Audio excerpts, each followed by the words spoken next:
Karen Whitmore's morning coffee erupted from her mouth in a spectacular spray across her pristine kitchen window as she spotted them. 12 rubber ducks floating serenely in the Henderson's koi pond at 7247 Maple Ridge Drive.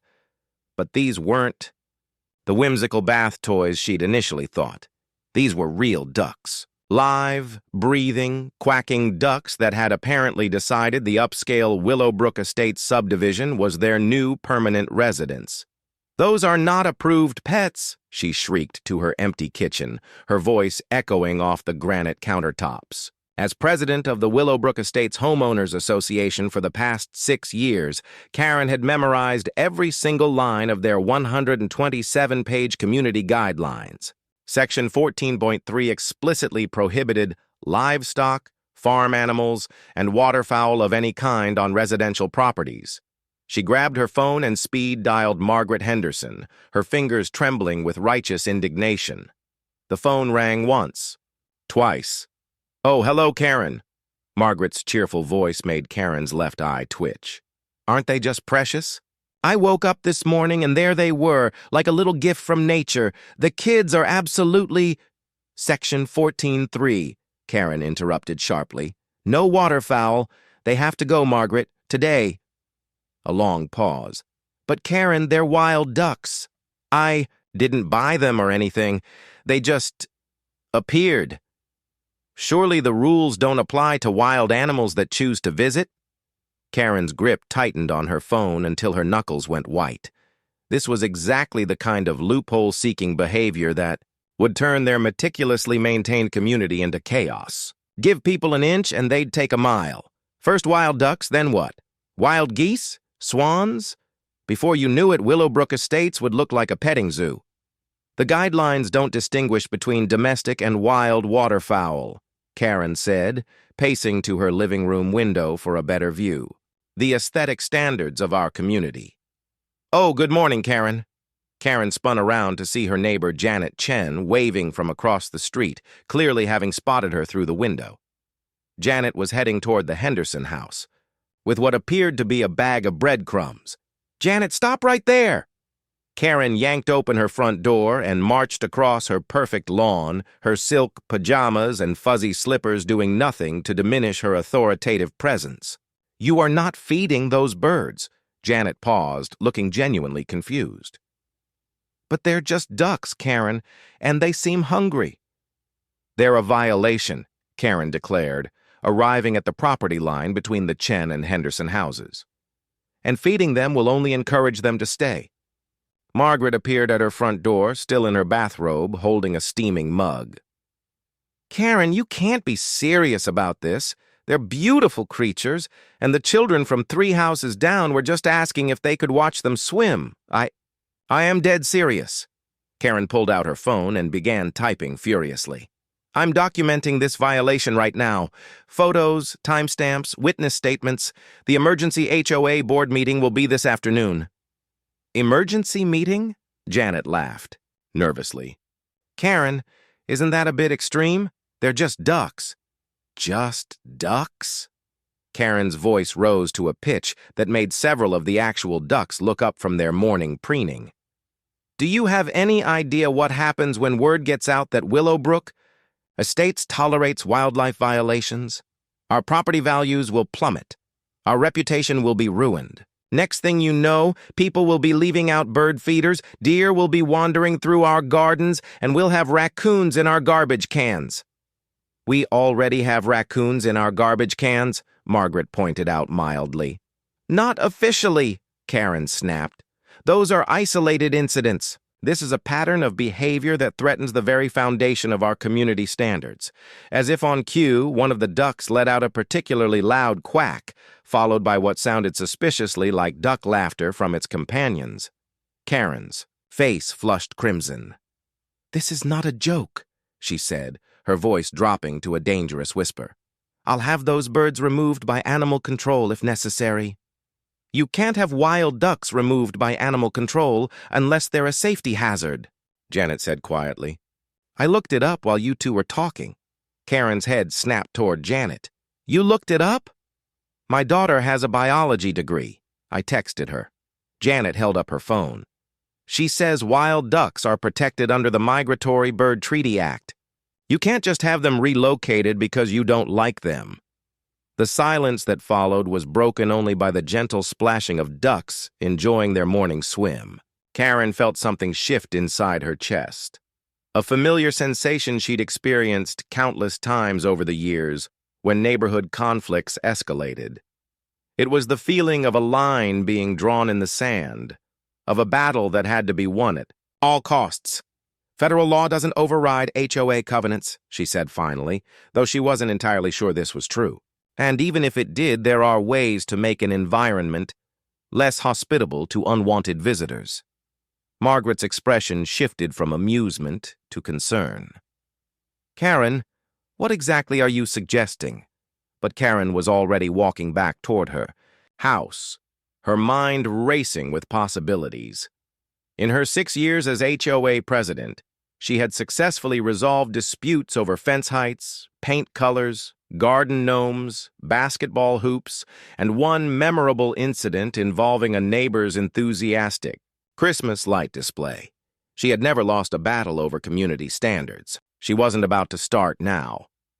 Back in her house, Karen went straight to her home office, a converted bedroom that she'd transformed into HOA Command Central.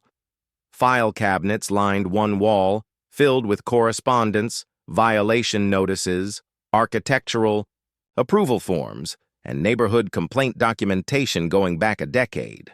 Her desk held 3 monitors, one for email, one for the community management software, and one for the security camera feeds she'd convinced the board to install at all neighborhood entrances.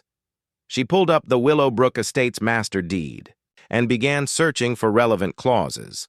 Section 14.3 was clear about waterfowl prohibition, but Janet might be right about the legal complications with wild animals. However, Section 8.7 addressed nuisance activities that negatively impact the peaceful enjoyment of neighboring properties. Surely a dozen loud ducks qualified as a nuisance. Her phone buzzed with a text from board member Robert Martinez. "Heard about the duck situation. Is an emergency meeting really necessary? They seem pretty harmless." Karen's jaw clenched.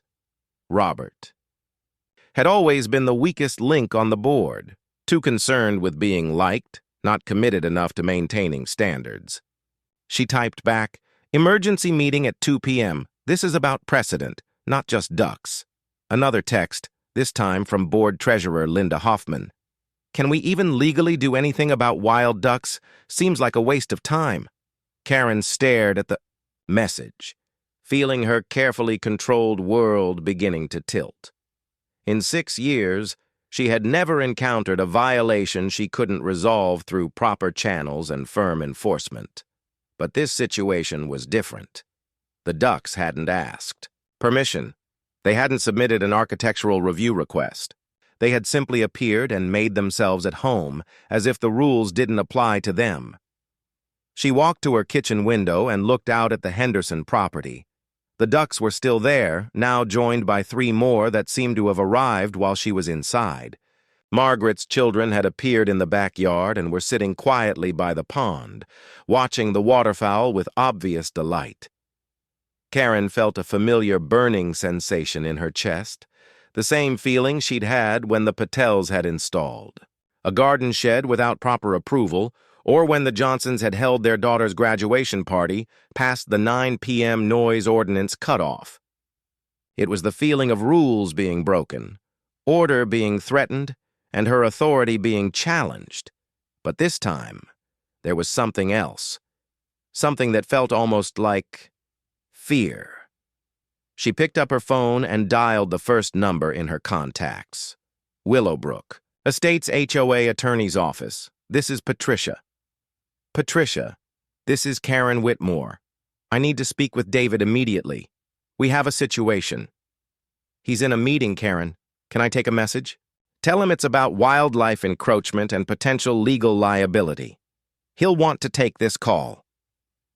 While she waited, Karen pulled up her laptop and began drafting the emergency meeting notice, but as she typed, she found herself glancing repeatedly at the window, watching the ducks glide peacefully across the pond's surface. There was something almost hypnotic about their movement, something that made her feel... She shook her head sharply. Focus. This was about property values and community standards. This was about the principle of the thing. Karen? David here. Patricia says something about wildlife liability. David, we have wild ducks on private property in violation of our covenants. A resident is claiming they can't be removed due to federal protection laws.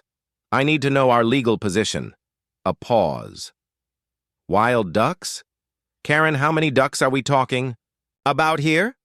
15 now, she said, having spotted 3 more arrivals. And growing. And they're causing property damage or posing a safety risk? They're swimming in a pond and existing in violation of Section 14(3). Another, longer pause. Karen, I have to advise you that pursuing legal action against wild waterfowl is not going to be a cost-effective use of the association's resources. Federal protection laws are quite clear, and unless there's actual damage or legitimate safety concerns. So you're saying they can just... Karen arrived at the Willowbrook Estates Community Center at 1:45 p.m., her arms loaded with binders, printed legal documents, and a laptop bag that contained what she considered her nuclear option. A PowerPoint presentation titled The Slippery Slope: How Minor Violations Destroy Property Values.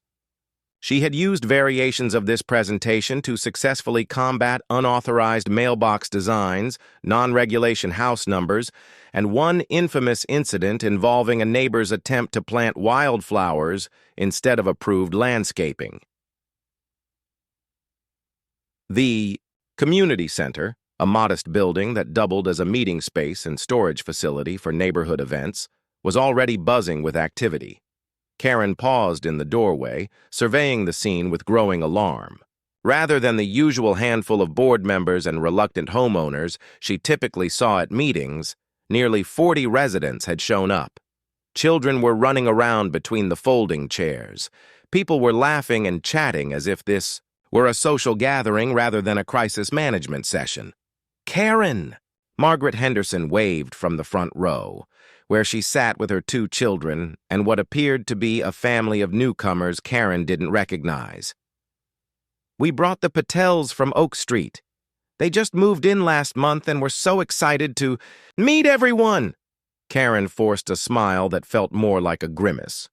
New residents were supposed to receive a formal orientation package and individual meeting with the HOA president. They weren't supposed to be introduced to community governance during a crisis situation involving waterfowl violations. How lovely, she managed, setting up her materials at the front table. I trust someone has explained our community standards to them. Oh, yes, said the woman who must be Mrs. Patel. Margaret was telling us about the ducks. Our daughter is studying ornithology at the State University, and she's beside herself with excitement. She says it's quite rare for mallards to settle in residential areas like this. It suggests the local ecosystem is particularly healthy. Karen's left eye began its familiar twitch. The local ecosystem is maintained through careful adherence to our landscaping guidelines, not through unregulated wildlife habitation. A man, near the back of the room, chuckled. Come on, Karen. They're just ducks. My kids have been watching them all day through the fence. It's like having a nature documentary in our backyard. Which brings me to the first item on today's agenda, Karen said, opening her laptop with perhaps more force than necessary. Liability issues related to unauthorized wildlife on private property. She gestured to the projection screen she'd wheeled in from storage. As you'll see in slide 1, actually, Karen, interrupted Robert Martinez, looking uncomfortable. Before we start with the presentation, shouldn't we hear from Margaret about how this situation developed? The situation, Karen said sharply, developed because wild waterfowl were allowed to establish residence in violation of our covenants. The details are irrelevant. I think they're relevant, said Janet Chen from the 3rd row. Especially since my daughter's research suggests we might be legally prohibited from disturbing them. A murmur rippled through the crowd. Karen noticed several people pulling out their phones, presumably to look up information about duck protection laws. This was exactly what she'd hoped to avoid, residents doing their own legal research instead of trusting HOA guidance. "Ladies and gentlemen," she said, raising her voice, "I appreciate everyone's interest in this matter, but we need to focus on the facts. Fact 1. Our community guidelines prohibit waterfowl. Fact 2. Property values in communities with wildlife issues consistently decline. Fact 3. Insurance liability increases when wild animals are present on residential properties." "What insurance liability?" asked a voice from the middle of the room. Karen recognized Dr. Patricia Williams, a retired physician who lived on Elm Street. "Are we talking about actual documented cases or theoretical concerns?" Karen clicked to her second slide, which displayed a bar graph showing property value correlations with various HOA violations. As you can see, communities that fail to maintain consistent standards experience an average decline of... Karen. Margaret Henderson stood up, her voice gentle but firm. "Can I just explain what actually happened?" "The floor recognizes Margaret Henderson," Robert Martinez said quickly, before Karen could object. Margaret looked around the room, making eye contact with several neighbors. "Yesterday evening, my daughter Emma noticed what she thought were decorative floats in our koi pond. When we went to investigate this morning, we realized they were wild mallards, 12 of them. Emma looked them up online and found out that mallards sometimes adopt residential water features during migration periods, especially if the local habitat has been disrupted by construction or environmental changes. Which is exactly why..." Karen began. "Let her finish," said Dr. Williams. Margaret nodded gratefully. "The thing is, according to Emma's research, they'll probably move on naturally in a few weeks once they've rested and refueled. Trying to force them to leave could actually scatter them throughout the neighborhood, rather than keeping them contained to one location." "Contained?" Karen's voice rose. "Margaret, they're not contained. There are now 37 of them. I counted from my kitchen window an hour ago." A collective gasp went through the room. Several people immediately pulled out their phones, presumably to text family members about the growing duck population. 37? Robert Martinez looked genuinely concerned for the first time. "That does seem like a lot." "It's a flock," said the woman Karen now recognized as Dr. Patel. "Our daughter mentioned that mallards often travel in extended family groups during migration. 30 to 40 birds wouldn't be unusual." 30 to 40 birds, Karen repeated, her voice dropping to a dangerous whisper, producing approximately 2 to 3 pounds of waste per bird per day.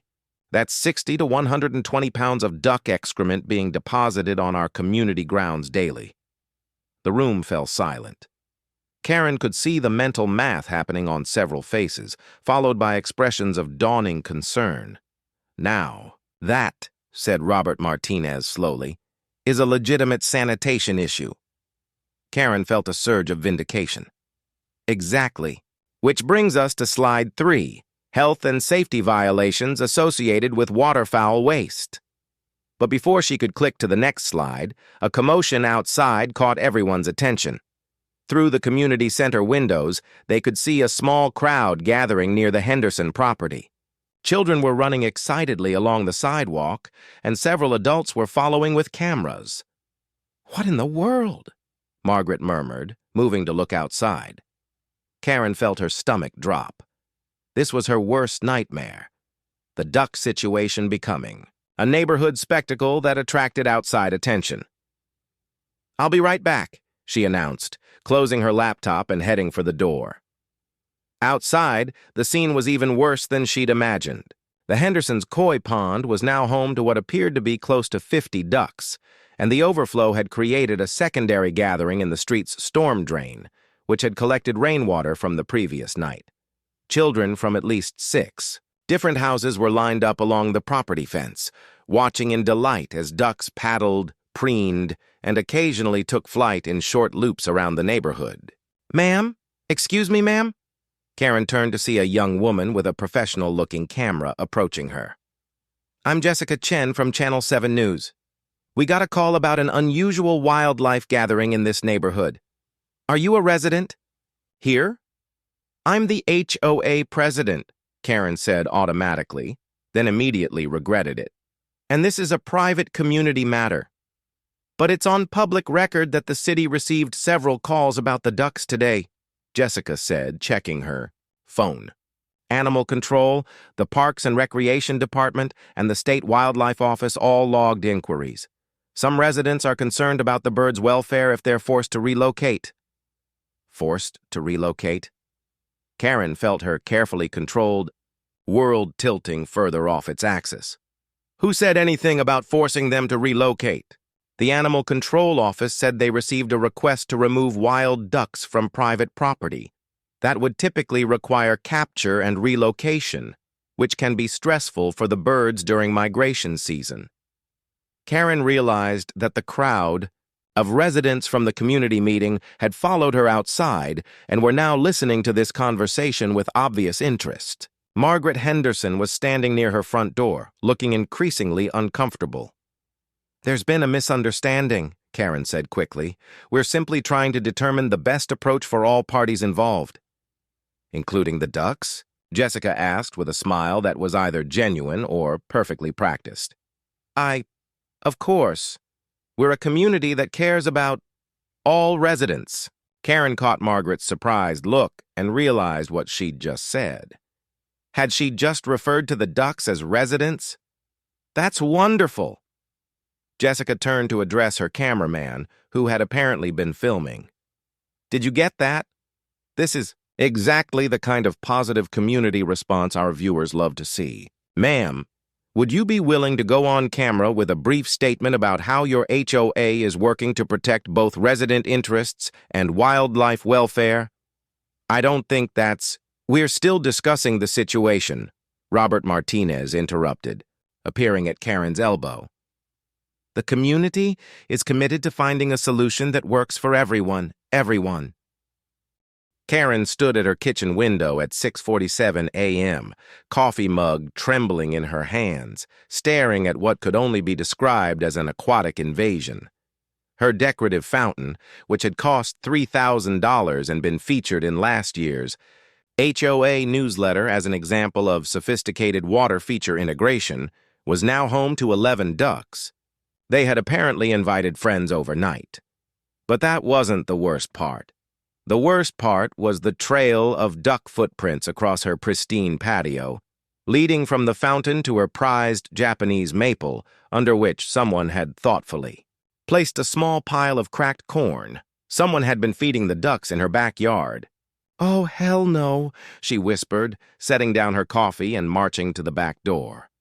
The morning air was crisp and quiet, except for the gentle splashing and occasional contented quack from her fountain. As Karen approached, the ducks looked up at her with what she could only interpret as polite interest, as if they were hotel guests checking out the amenities. "You can't stay here," she informed them. "This is a private residence with very specific landscaping guidelines that do not include waterfowl." One of the larger ducks, a magnificent male mallard with an iridescent green head, tilted his head and made a soft, questioning sound. "Don't give me that look," Karen said firmly. "I don't care how photogenic you are. You're in violation of multiple covenant sections." The duck paddled closer to the fountain's edge and looked directly at her. Karen had the uncomfortable sensation that she was being assessed by a creature far more intelligent than she'd given credit. "Karen, is everything okay?" She spun around to find Margaret Henderson standing at the fence line between their properties, holding 2 steaming travel mugs and wearing an expression of genuine concern. "Margaret, did you put food in my backyard?" "Oh." Margaret looked genuinely sheepish. "I hope you don't mind. Some of the ducks seem to be exploring beyond our pond, and I thought if they were going to be in your space, they should at least be properly welcomed." Karen stared at her. "You thought they should be properly welcomed in my backyard, without my permission?" I was going to ask, but it was so early and they looked hungry and... Margaret trailed off, then took a deep breath. "Look, Karen, I brought coffee. Peace offering. Can we talk about this?" Against her better judgment, Karen found herself accepting the travel mug and following Margaret to a pair of patio chairs that offered a view of both the Henderson Pond and Karen's fountain. The coffee was excellent, much better than her usual. "Grocery store blend? Where did you get this?" she asked despite herself. Janet Chen brought it over. "It's from that new roastery downtown. Apparently her daughter knows the owner." Margaret settled into her chair and gestured toward the ducks. "They're beautiful, aren't they?" Karen looked at the scene before them. 20-plus ducks distributed between Margaret's pond and her own fountain, with several more wandering around the grass areas between the two properties. In the early morning light, with the mist rising from the water and the birds moving with quiet grace, it was actually rather peaceful. "They're covenant violations with wings," she said, but with less conviction than usual. "Karen, can I ask you something? What got you into HOA work?" The question caught Karen off guard. "What do you mean? I mean, what made you want to be HOA president? What drew you to it?" Karen sipped her coffee and considered the question. It had been so long since anyone had asked her about her motivations rather than simply complaining about her decisions. "When I moved here 8 years ago," she said slowly, "this neighborhood was different. People left boats in their driveways. Half the houses needed paint. The community areas were overgrown. Property values were stagnant." She gestured around them. "Look at it now. Every lawn is maintained. Every house is in perfect condition. The common areas are beautiful. We have the highest property values in the county." "That's true," Margaret acknowledged. "You've accomplished a lot, but do you enjoy it?" "Enjoy it?" Karen frowned. "It's not about enjoyment. It's about responsibility, standards, making sure people's investments are protected." "But do you personally enjoy the work you do?" Karen opened her mouth to give her standard response about civic duty and community service, then found herself actually thinking about the question. When was the last time she'd felt satisfaction rather than stress about her HOA duties? When had she last looked forward to a community project rather than dreading the inevitable conflicts? "I used to," she said finally. "When I first started, every improvement felt like a victory. Every rule we clarified made the community better. But lately, Lately it feels like I'm fighting everyone about everything. Every decision is a battle. Every meeting is a confrontation. Sometimes I wonder if people see me as a person or just as the rule enforcer." Margaret was quiet for a moment, watching the ducks. "Can I tell you something? When we moved here, 5 years ago, I was terrified of you." Karen nearly choked on her coffee. "Terrified?" "Absolutely terrified. I'd heard stories about the HOA president who measured people's grass height and sent violation notices for Christmas decorations that weren't taken down fast enough. I was convinced you'd find something wrong with our house within a week. Did I?" "No, actually. But I spent the first 6 months living in fear that you would. Emma and I would peek through the curtains whenever we saw you walking by, like you were some kind of neighborhood inspector who might catch us in a violation." Karen felt something uncomfortable twist in her stomach. "That's not how I intended to come across." "I know that now. But back then you seemed so intimidating, so untouchable. Like you had everything figured out and the rest of us were just trying not to mess up your perfect community." They sat in silence for a few minutes, watching the ducks. Karen noticed that the birds seemed to have established some sort of social hierarchy, with certain individuals clearly in charge of different areas. The parallels to HOA governance weren't lost on her. "Margaret," she said finally, "what happens if I let the ducks stay? I mean, really what happens? To the community? Or to you?" "Both." Margaret considered this. "To the community? Honestly, I think people will love it. The kids are already learning about wildlife behavior. The Patels want to set up a nature journal project. Dr. Williams mentioned that watching the ducks might be therapeutic for some of the elderly residents. It could actually bring people together. And to me? That depends. Are you more afraid of breaking the rules, or of admitting that maybe some rules aren't worth fighting for? Karen felt that uncomfortable sensation again, like the ground was, shifting beneath her feet. I've spent 6 years building the authority to maintain these standards. If I start making exceptions, where does it end? What's to stop everyone from deciding that rules are optional?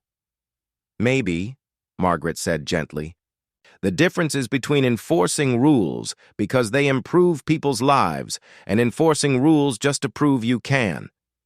Before Karen could respond, her phone buzzed with a text message, then another, then several more in rapid succession.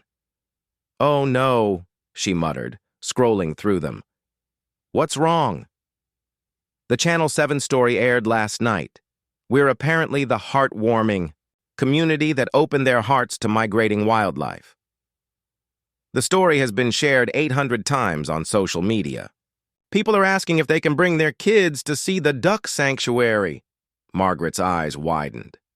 Duck sanctuary? That's what they're calling us. The Willowbrook Estates Duck Sanctuary. Karen's phone continued buzzing. Robert Martinez wants to know if we should set up guided tours. Janet Chen says her daughter wants to write her college thesis about us. Someone from the Audubon Society wants to schedule a visit. Oh my. Oh my is right. Margaret, do you understand what's happening?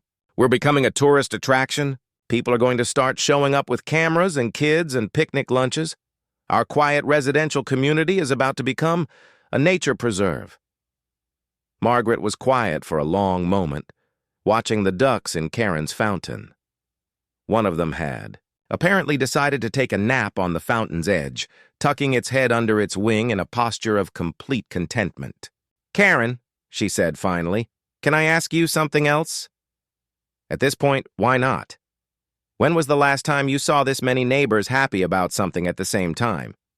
Karen thought about it. The community center meeting yesterday had been the most enthusiastic resident engagement she'd witnessed in years. Usually, people only showed up to complain or to reluctantly vote on budget items. But yesterday, families had come together, neighbors had been talking to each other, children had been learning and laughing. It's been a while, she admitted. And when was the last time you had a conversation with a neighbor that wasn't about a rule violation or a community issue? Karen realized she couldn't remember. Every interaction she'd had in months had been professional, official, focused on HOA business. She couldn't recall the last time someone had invited her for coffee just to chat, or asked her opinion about something unrelated to community governance. Are you saying I should embrace becoming a duck sanctuary? She asked. I'm saying maybe there are worse things than having people associate our community with kindness to animals and bringing families together to appreciate nature. Karen's phone buzzed again. This time it was Linda Hoffman, the board treasurer. Karen, Karen was halfway through her third draft of the Willowbrook Estates Wildlife Initiative proposal when her doorbell rang at 8:47 p.m. Through the peephole, she could see Linda Hoffman, the HOA treasurer, standing on her front porch with what appeared to be a folder full of documents and an expression that could freeze water. Linda, Karen said, opening the door. You're early for the board meeting. It's not until we need to talk. Now, before the others arrive. Linda pushed past Karen into the foyer, her usual diplomatic demeanor replaced by something much sharper. Karen, what the hell do you think you're doing? Karen felt her defensive instincts kick in immediately. In 6 years of working together, Linda had never used that tone with her. I'm developing a strategic response to an unexpected opportunity. The same thing I've always done. Strategic response? Linda opened her folder and pulled out a stack of printed emails. Do you have any idea what's been happening while you've been playing Dr. Doolittle with Margaret Henderson? I've been managing a complex situation that has potential benefits for the entire community. Benefits? Linda's voice rose. Karen, take a look at these. She handed Karen the printed emails. The first was from Harold Wickham, who lived in the most expensive house in the development. This duck situation is completely unacceptable. I moved to Willowbrook Estates specifically to avoid this kind of chaos. If the HOA can't maintain basic standards, I'll have no choice but to consider legal action. The second was from the Brennan family on Elm Street. Our property borders the Henderson house, and the noise from these birds is disturbing our sleep. This is exactly why we have rules about pets and animals. Something needs to be done immediately. The yai? Third was from someone Karen didn't immediately recognize. I'm a real estate attorney representing several clients in your community. The presence of unregulated wildlife presents potential liability issues that could affect insurance coverage and property marketability. I strongly advise immediate remediation. Karen felt her stomach sink as she read through more of the same. For every positive message she'd received, Linda had apparently collected 2 negative ones. How many? She asked quietly. 17 formal complaints so far, with more coming in every hour. 3 families have already contacted real estate agents about listing their houses.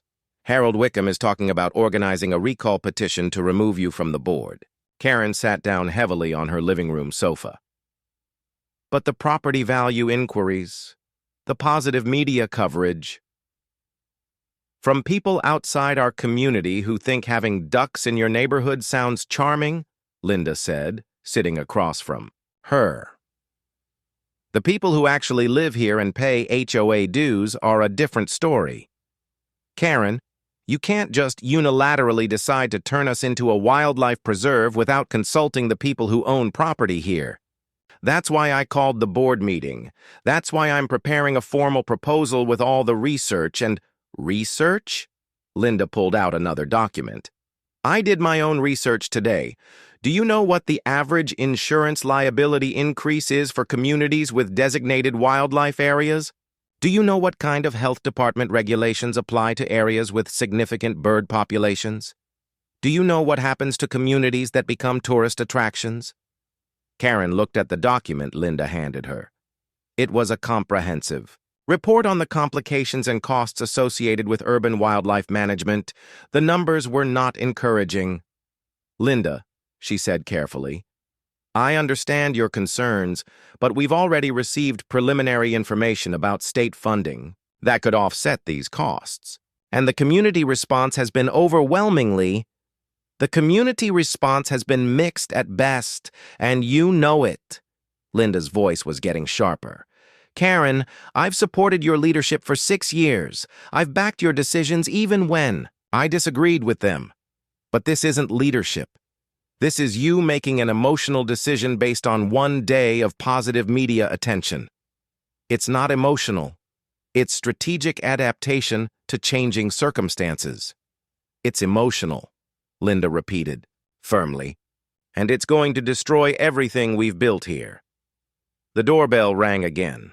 Through the window, Karen could see Robert Martinez and David Chen, the 4th board member, approaching the front door. Behind them was someone she didn't immediately recognize. A tall man in an expensive suit carrying a briefcase. Who is that? She asked Linda. Linda's expression became even more serious.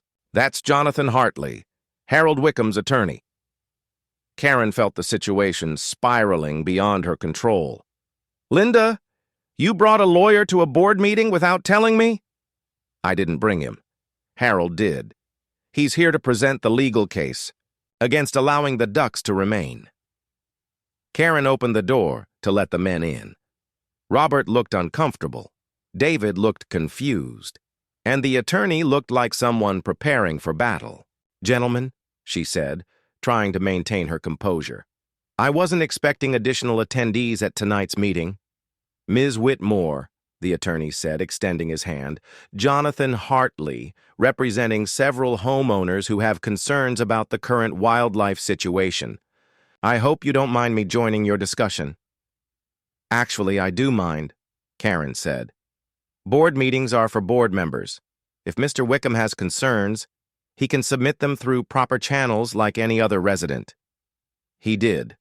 Robert said, quietly. Karen, we received a formal petition this afternoon signed by 23 homeowners demanding immediate action to remove the ducts. According to our bylaws, any petition signed by more than 15% of homeowners requires board consideration within 48 hours. Karen felt the ground shifting beneath her feet again. 23 signatures. In a community of 97 households that represented nearly a quarter of the residents. Fine, she said. Mr. Hartley can observe, but this is still a board meeting, not a legal proceeding. They moved to Karen's dining room, where she had set up her presentation materials. The mood was significantly more tense than she'd anticipated. Instead of presenting an exciting opportunity to supportive colleagues, she was now defending a decision she'd barely had time to fully consider. Before we start, Jonathan Hartley said, I'd like to present some information about the legal and financial risks associated with the current situation. With all due respect, Karen said, I'd prefer to present the board with the complete picture before we discuss potential problems. I've spent considerable time today researching the opportunities associated with this situation. Opportunities? David Chen spoke for the first time since arriving. Karen, my wife is afraid to let our kids play in the backyard because of the duck droppings.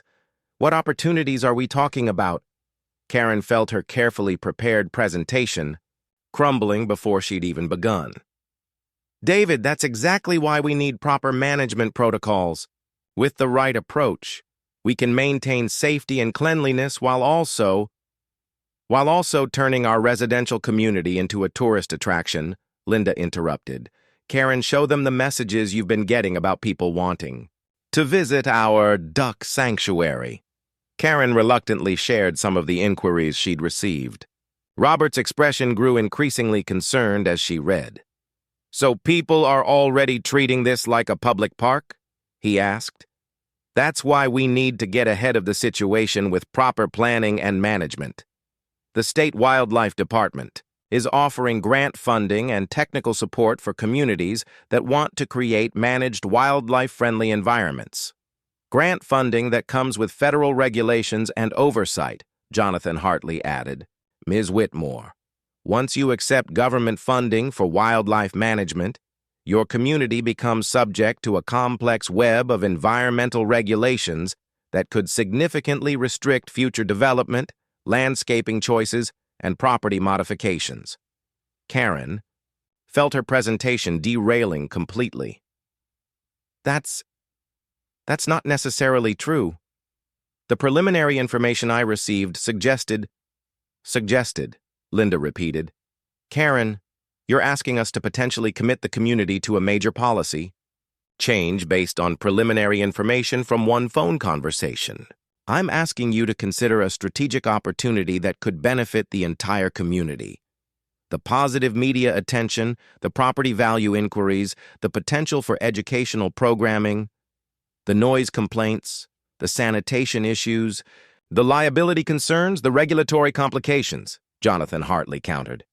Ms. Whitmore, I have documentation of similar situations in other communities. The initial enthusiasm typically fades quickly once residents experience the reality of living with unmanaged wildlife populations.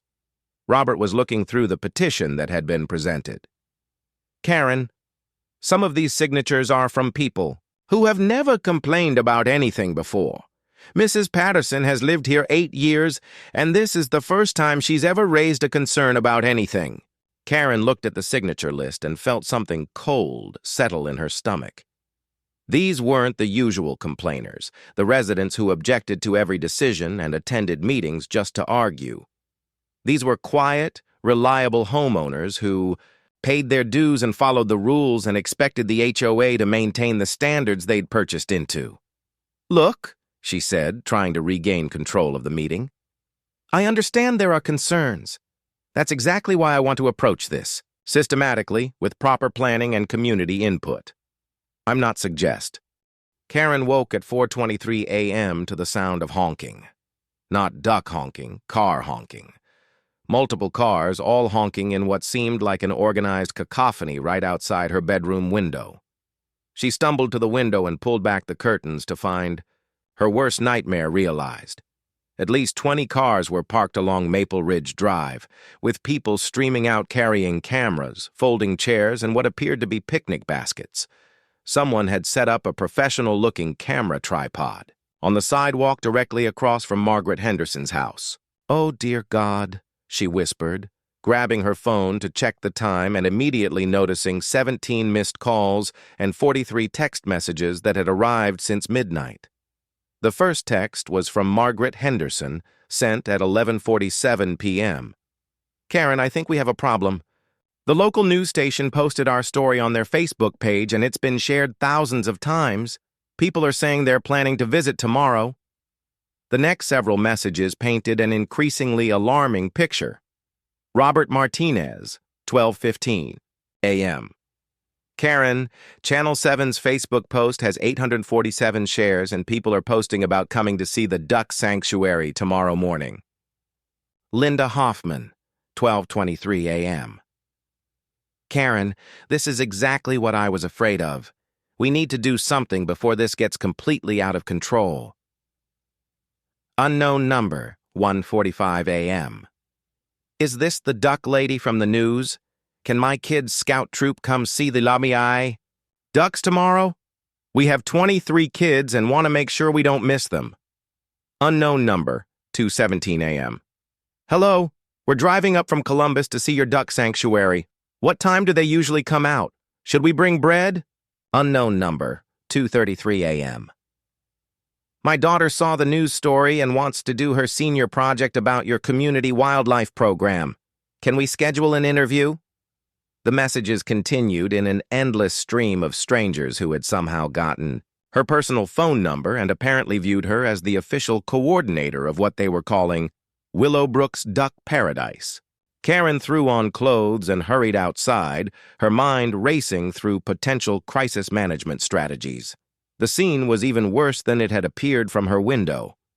At least 30 people were now gathered around Margaret Henderson's property, with children running excitedly between the adults and someone who appeared to be a nature photographer setting up elaborate equipment to capture the morning duck activities. "Excuse me," she called to a woman with 3 small children who were pressing against the Hendersons' fence. "This is a private residential community. You can't just—" "Oh, are you the duck lady?" the woman exclaimed with enthusiasm that made Karen wince. "My kids have been so excited to see the famous ducks. Jenny saw the news story and has been practicing her duck calls all night." As if summoned by the mention of duck calls, one of the children began making loud quacking sounds that were immediately answered by the actual ducks, who emerged from various hiding spots around the pond with obvious interest in the commotion. "This is incredible!" shouted someone with a camera. "They're responding to the children. This is going to be an amazing video." Karen felt panic rising in her chest. This was beyond anything she'd imagined when she'd talked about visitor management and controlled access. This was chaos. This was her carefully maintained residential community being turned into an impromptu petting zoo at 4:30 in the morning. "Everyone, please," she called, trying to project authority while wearing pajama pants and fuzzy slippers. "This is a private community with resident parking only. You need to move your vehicles and—" Karen? Margaret Henderson appeared at her front door, looking as overwhelmed as Karen felt. "What's happening?" "Social media," Karen said grimly. "The news story went viral.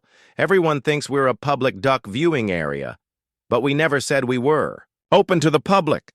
Try explaining that to 30 people who drove here at 4 a.m. to see famous ducks." The situation deteriorated rapidly from there. More cars continued to arrive, creating a traffic backup that extended beyond Willowbrook Estates onto the main road. Someone had apparently brought a portable speaker and was playing nature sounds to attract more ducks. Children were climbing on private fences to get better views. Adults were walking through residents' yards to get closer to the various water features where ducks had settled. Karen's phone rang. Harold Wickham. "Karen," his voice was ice cold. "Do you see what your duck sanctuary has done to our neighborhood?" Harold. "I never called it a duck sanctuary.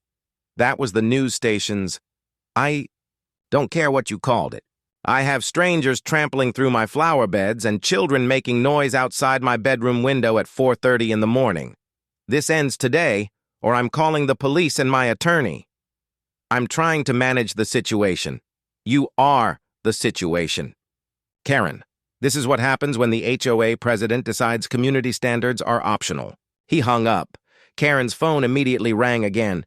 Karen, this is Linda. Are you seeing this? I'm standing in the middle of it. Channel 7 just posted a follow-up story about the overwhelming community response to the duck sanctuary. They're calling it a grassroots conservation success story and encouraging more people to visit. Karen closed her eyes. Linda, what do I do? What you should have done yesterday. Call animal control, have the ducks relocated, and end this before it gets worse. But the state wildlife department contact... Karen, look around you. Do you see a managed wildlife program, or do you see chaos? Karen looked around at the scene unfolding in her neighborhood. A man was trying to hand-feed ducks with what looked like hamburger buns. Two teenagers were attempting to take selfies by climbing partially over the Hendersons' fence. Someone had apparently brought a dog, which was barking excitedly at the ducks and causing them to fly in agitated circles around the area. This isn't what I wanted, she said quietly. I know, but this is what we have, and it's only going to get worse if we don't act immediately. Karen hung up and tried to think through her options. She could call the police to disperse the crowd, but that would likely result in negative media coverage about the HOA being unwelcoming to families and nature enthusiasts. She could try to establish some kind of immediate visitor management system, but she had no legal authority to regulate access to public streets and sidewalks. She could call animal control to remove the ducks, but that would make her the person who destroyed the heartwarming community wildlife sanctuary that had captured public imagination. Every option seemed to lead to some form of disaster. Karen? Janet Chen approached, looking frazzled. My daughter just called me. The story has been picked up by regional news outlets. There are posts about our duck sanctuary on Instagram, TikTok, and Twitter. People are calling it a model for human-wildlife coexistence. Janet, we don't have a duck sanctuary. We have a HOA covenant violation that got out of hand. I know that. You know that. But the rest of the world thinks we're some kind of progressive environmental community that planned this as an educational initiative. Karen felt something crack inside her chest. What if we just leaned into that? What? What if instead of fighting this, we actually became what everyone thinks we already are? Janet stared at her. Karen, look around. This is what leaning into it looks like. You want this to be our normal Tuesday morning?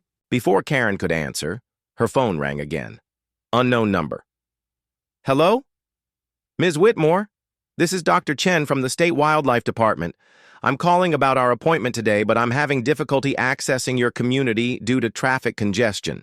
Is there some kind of event happening? Karen looked at the chaos surrounding her.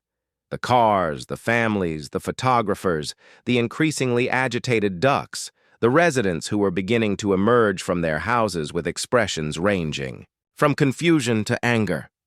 Dr. Chen, she said, I think we need to reschedule. Is everything all right?